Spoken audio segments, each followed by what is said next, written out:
Hello and welcome everyone to yet another episode of Crypto Economy Talks. We are bringing some amazing talks today about the future of crypto economy. Today we have Antoni with us from Nexo, who's going to talk about his amazing journey in the world of crypto, as well as share with us where we are with this crypto world today. Where is it heading, and how is it likely going to impact all of us in the future? On that note, Antoni, welcome to the show, Crypto Economy Talks. If you can please Oh, thank you introduce so much. yourself and share with us about Nexo as well. Sure. My name is Antoni Trenchev. I am one of the co-founders and a managing partner here at Nexo. Started the company late 2017 with a very clear vision to provide banking services for the blockchain space, for the simple reason that when we started out, there weren't any sort of anything closely related to banking services for crypto. So we devised the product and the company and build it based on the premise to have products and services that we as users, as crypto enthusiasts, need and want and wanted to see, take place in reality. So, bread and butter for us are the crypto-backed loans, this notion that you can take out a loan against your Bitcoin, Ethereum, or whatever crypto assets you are holding, which is very tax efficient and allows you to hold on to your assets for prolonged periods of times. And it turned out quite great for the people who were early in on this, because they held through the whole bull run of the past 2 years. And it's an amazing journey, which we partially help facilitate. Second product that we are super excited and that the community enjoys a lot is the earn interest product, whereby you can entrust us with certain assets such as Bitcoin, fiat currency, stable coins, saying you can earn up to 12% on your idle assets, which is great, given what the banking sector is doing for you, essentially nothing. And, around that, you have a whole suite of different products. You have the Nexo MasterCard, you have the exchange service, you have the wallet services, you have the OTC DEX. So just about anything that will help you structure your finances as you see fit and take some sovereignty back into your own hands with regards to your finances. Awesome. Look, this is brilliant. In most of the Eastern Europe, it is negative interest rate. You pay banks to put a deposit. So in those world, if you are able to provide 12% interest rate, that's brilliant. So just for my understanding, is Nexo the only one doing this globally, or do you have competition in this space? Because it seems like a no-brainer, but then how many people are actually doing it?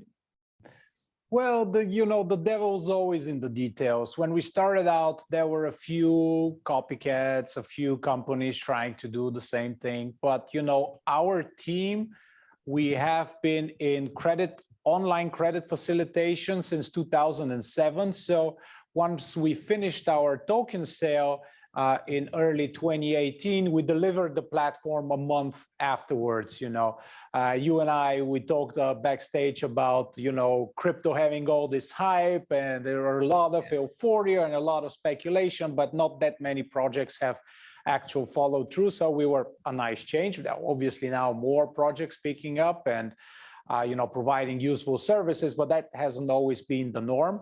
So there are a few other companies that are trying to emulate our model, some of them more successfully, others less. No one is exactly doing what Nexo is doing, because due to our ability to automate processes and us being native to the crypto business, we were able to scale at a pace that others found hard to keep up with. And essentially the retail would prefer Nexo even to this day because of the efficiency and the first mover advantage. Now, a lot of the other companies, they try to make up for this by, essentially distributing free money to their customers in a sort of a twisted customer acquisition manner. We've shied away from this since the beginning, because we like to actually earn the funds that we are then paying to our clients. And we think this makes for a much more sustainable business model, especially when it's so late in the bull cycle. And, we've had since the great financial recession, essentially 13 years of constant uptick. So, if something were to happen to the economy, we find ourselves in a recession, maybe it's not the best thing that you have to raise venture capital every 3 months, and it's better to have a self-sustaining and self-sustainable business. Absolutely. Look, in the whole startup phase, the sooner you can become self-sustainable and less dependent on, VC or any form of external funding, that absolutely is phenomenally helpful. But and share with us your views. You said you are a company since 2007 on online credit, and now move to more into the crypto economy world. So what has been your journey? Why did you take this journey from going from mainstream financing to ending up into a crypto assets? Yeah, I mean, one of my co-founders, Costa, he had this vision for Nexo as early as 2016. He was early on Bitcoin, looking out to get a loan against his Bitcoin so that he can buy more Bitcoin. A smart move. There wasn't, funding facilities. So he invited me over. I was already somewhat deep into the rabbit hole of crypto. I started buying some Bitcoin at around $200, obviously sold most of it at $500, thinking of market genius, doubling my money in a couple of months. And the rest is history, as we know. But I had been dabbling with crypto for quite a while. And, I was in a juncture at my life. I had entered politics. I was a member of parliament, and then we lost the election. So I was at this pivotal moment of which way do I take back to traditional finance or explore this brave new world of crypto? I opted for the latter. I was very young, well, still very young. I was, I still am young, but even younger back then. I said to myself, if you're going to experiment and take some risk, now is the time. And it turned out quite all right. We had a phenomenal team from the onset. We were 6 or 7 people, but I just wanted to be with those guys because I knew they're winners. And, we saw how quickly this could take off because we understood the underlying fundamentals of blockchain technology and the value that they add. And it's not just, financial instruments for speculation. So I guess we were convinced by the value proposition of crypto, and, we jumped right into it, and it's been a hell of a ride so far. Look, so far, I'm sure with the bull run of last 2 years, you can't have any regrets. It has been really, I would say, phenomenal, historical. Antoni, what are your views about crypto economy in general and the cryptocurrency? Do you believe cryptocurrencies will replace fiat currency one day, or they will merely continue to remain an asset class? Well, I've said this before with regards to revolutions. They tend to happen slower than the people fighting for the revolution. The revolutionaries will have it. I don't think it's viable that, crypto will replace fiat currencies in the foreseeable future for a variety of different reasons. It still is hard to scale even the most scalable of protocols to the level that they need to be scaled to in order to, replace the dollar or the euro or Indian rupee.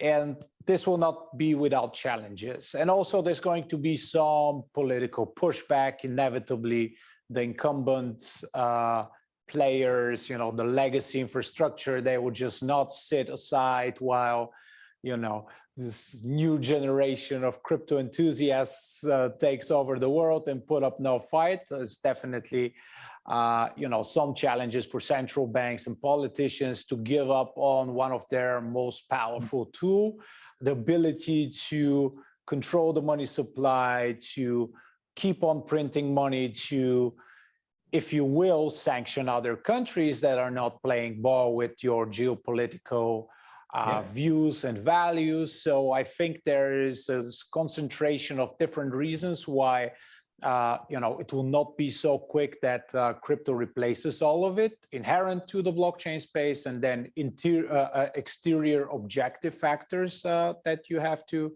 take into consideration. But crypto is here to stay. Even from regulators, yes, we're seeing some pushback and some attempts to put this into frameworks and boxes and compartmentalize this so that it functions within the current frameworks, which is fine. Earlier on, there was always in the back of our heads, could they outlaw Bitcoin and crypto and make it illegal, sort of like the way that they precluded Americans from owning gold in the 1930s. I think we're past that. If you look at the bigger picture, the OCC allowing banks to do custody of crypto, the signs on the wall are, showing a different directions for compliant adoption of crypto. Some people are super thrilled about it, but just the reality of it. And Nexo as a company, we're trying to position ourselves between this bridge between the brave new world and the traditional financial system, and it's a very good spot to be in right now. No, awesome. And I think the struggle with this technology and the whole concept of cryptocurrency is that it's not a derivative of what was existing, and hence it's not that easy to make it fit within the current framework of governance regulation that exists, not just in a nation, but globally. It breaks the boundaries of national borders, and has a global appeal and a global product. And that also means that anything that we know of today of governance and regulation, which is typically driven by national boundary, doesn't necessarily work here. And hence, we need to also collectively think of a different governance and different way of regulation about this than thinking it in a traditional way. In fact, at the same time, new technology brings new risk, and there could be completely new set of risk, which we are not even able to imagine today. And that also needs to be taken into account and regulated for. So yes, it's probably a challenge, but yes, I do agree with you. Like anything, there are always first set of people, majority of the people would first just deny that it even exists. Then they would resist its existence. Then there will be acceptations. And then one fine day, there will be a genuine adaptation. And when it gets adapted, it will be everywhere. And then we have one. And then we have one. And then probably there is some new innovation that somebody else is then again fighting for, right? Once a revolutionary, always a revolutionary. So it will be that. Definitely. But Antoni, keen to know your views about CBDC. Do you believe that is a viable option? And is that something that you see coming up? That's a different value proposition. People sometimes ask, these are CBDCs going to replace Bitcoin? It's the same question as, has the dollar replaced gold? Well, to some extent, you use the dollars for your everyday transaction, but if you want to hedge against something like inflation and, the constant rise of the money supply, you still would be looking at something like gold 5,000 years later. So I think the analogy is not a perfect one, but it works to a certain degree. Central bank digital currencies will have a role to play because they're going to be convenient, because they're very easily adoptable, for instance, like large economies like China, where they already have the WeChat wallets in the Alipay. It's so easy for them to just update to a newer and better version of the existing Chinese yuan.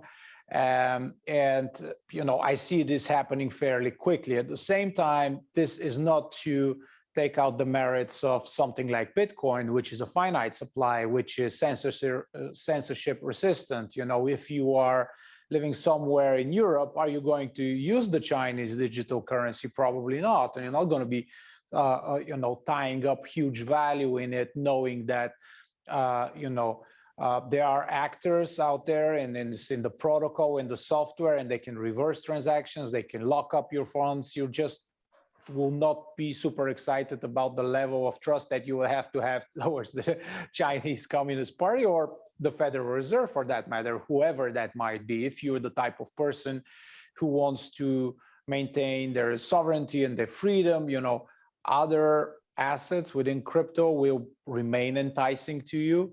Same goes for Ethereum, which has smart contracts and the DeFi space and the ability to generate yield in a self-custody type of way. How will central government digital currencies make up for this value proposition? How would the Bank of America pay me 12% when I know the best they can do is 0.1% or something like that? So different use cases, I think they will be coexisting, but it's not like one is going to take over the other. It's just that, CBDCs, they are going to use the infrastructure and the software that, quite frankly, crypto and blockchain has designed and shown to the world. But apart from that, they're going to be coexisting together for the foreseeable future. Thank you, Antoni. A number of policymakers across the world are looking at this area and are trying to get their heads around to come up with the policies for the future as the rise of crypto economy is coming up. What would be your message to all the policymakers across the world?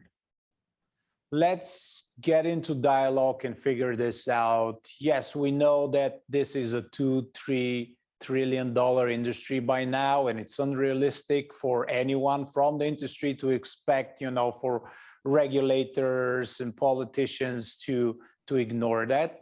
At the same time, in particular with the United States, where you have 70, 80-year-old statues trying to capture the new evolutionary spirit of cryptocurrencies, it's definitely not optimal. We don't necessarily have all the answers, but let's not provide regulation via litigation. Let's get those work groups. Let's get our heads together and trying to figure this out, how we can have the best of both worlds: the value proposition, the sovereignty, the yield generation, the wealth generation, which has gotten a lot of people excited about crypto and then got them there to stay, with the order and the structure of the existing state, and how do we combine both so that we can ensure that ultimately the mandate of politicians and policymakers to make everybody's lives a little better